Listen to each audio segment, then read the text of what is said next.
Halo semuanya, saya berdoa untuk semua yang nonton video ini dalam keadaan sehat dan baik. Sehat jasmani dan sehat untuk dompetnya juga ya.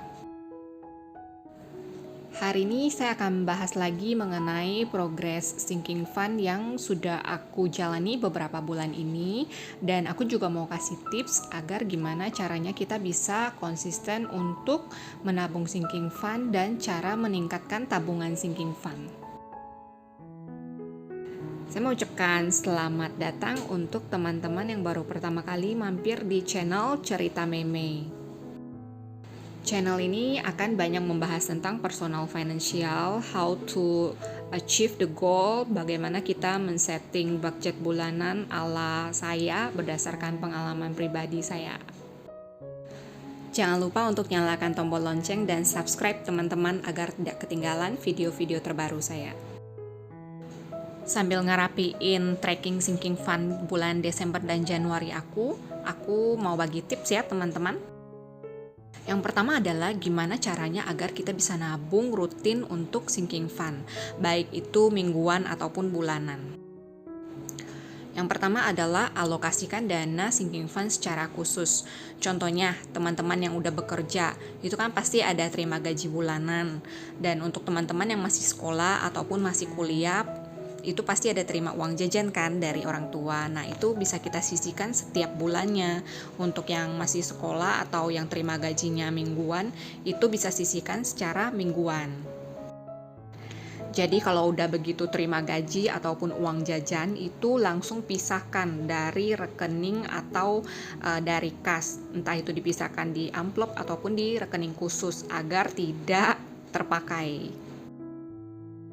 Contoh kasus di aku tuh kayak kemarin tuh kan Desember aku belum sempat untuk update tracking sinking fund, tapi sebenarnya aku udah tarik uangnya dan aku udah pisahkan di amplop tersendiri. Cuman memang belum aku update aja untuk trackingnya, tapi setidaknya kan uangnya tidak akan terpakai. Kemudian kita harus men-set target untuk alokasi sinking fund setiap posnya. Misalnya teman-teman itu mau bikin sinking fund untuk dana darurat sejumlah 2 juta dengan target waktunya berapa lama. Kalau misalnya ada target, biasanya kan kita akan termotivasi untuk mencapai target tersebut. Ya bolehlah teman-teman kalau misalnya udah mencapai target, ambil sedikit dari target yang sudah dicapai itu untuk reward diri sendiri. Jadi biar lebih semangat kita dalam menjalankan sinking fund ini. Yaps, tadi itu adalah cara gimana agar kita bisa nabung sinking fund secara rutin. Sekarang aku mau kasih tips lagi nih, gimana agar kita bisa meningkatkan tabungan sinking fund kita agar nominalnya itu bisa bertambah. Kayak yang teman-teman lihat di layar ini tuh, aku lagi sebenarnya mau jelasin di bulan Januari itu kalau teman-teman lihat sinking fund aku lumayan ya, alokasi dananya tuh ada 1 juta lebih. Beda banget dengan pas Desember kemarin. Desember kemarin itu cuman sisa 300-an ribu. Nah, pasti teman-teman bertanya-tanya kenapa sih bisa berubah banget di Desember sama Januari. Jawabannya adalah berdasarkan pengalaman pribadi aku, kalau teman-teman nonton video budget bulanan aku, pasti teman-teman udah tahu per Januari itu kan aku cara men-setting budget bulanan itu aku ubah dengan menggunakan metode Al-Azafin.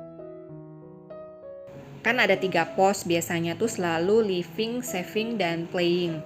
Nah, sisa dari setiap pos itu aku alokasikan lagi sisa uangnya untuk setiap jenis sinking fund.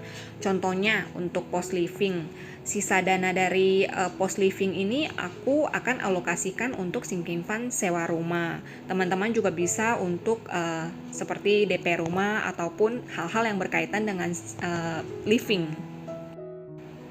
Terus ada lagi pos saving. Pos saving ini di Januari ini aku bentuk satu sinking fund baru, yaitu dana darurat. Jadi sisa dana dari pos saving di budget bulanan aku akan simpan untuk dana darurat. Dan targetnya itu sih di bulan Juni sudah bisa mencapai target.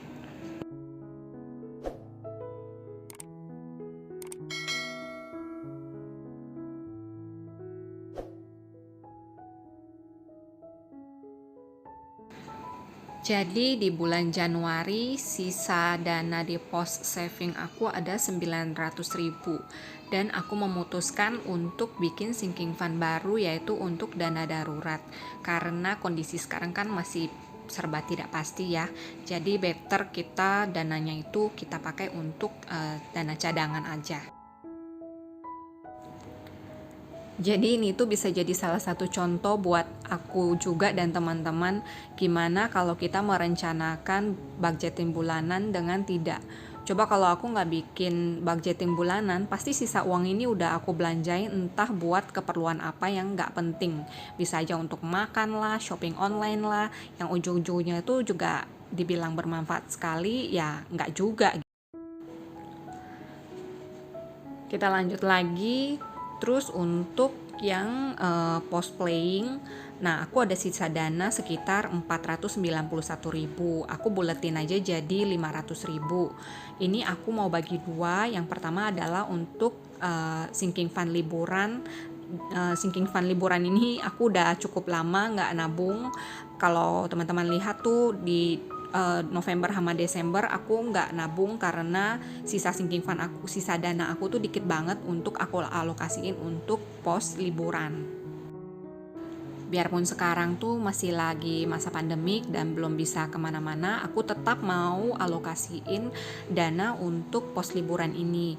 Jadi kalau ketika kita udah bisa liburan agak jauh, aku nggak perlu untuk gesek kartu kredit atau pakai dana pinjaman online hanya untuk liburan.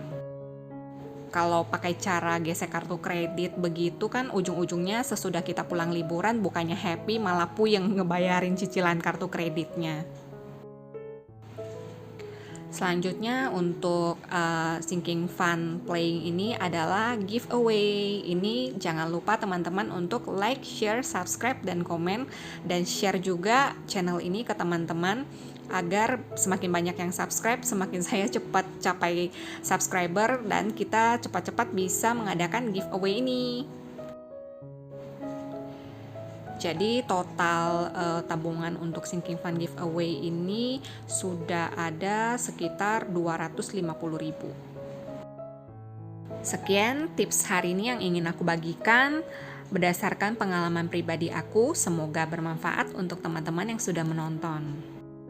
Jika ada teman-teman yang menggunakan metode lain, silakan komen di kolom komentar dan jangan lupa untuk tekan tombol subscribe ya teman-teman. Bye-bye.